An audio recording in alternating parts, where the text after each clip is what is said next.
Good day mga uncles. Andito ba kayo sa Japan? And then hirap kayo makatulog. So hindi ko sana siya gagawa ng content.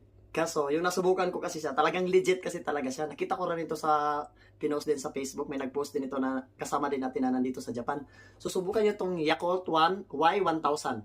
So mayroon siya din nakalagay dito is stress kangwa. Ito yung relief.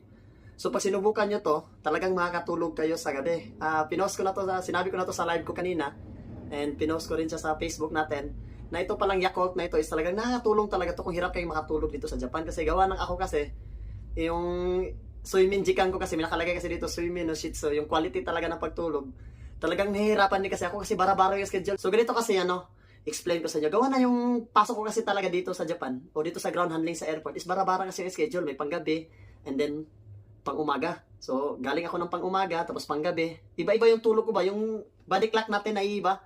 Kaya ito talaga, isa talaga to, makakatulong talaga to sa pagtulog natin nandito tayo sa trabaho.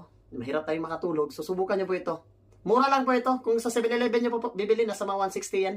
And then yung isang pack niyo bibili niyo, hindi naman naabot ng gan eh.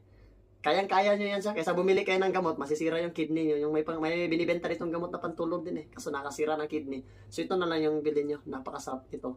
And nakakatulong pa sa pagtulog. So hope na may nakuha kayong idea. じゃあね、いつも私の動画見てくれてありがとうございます。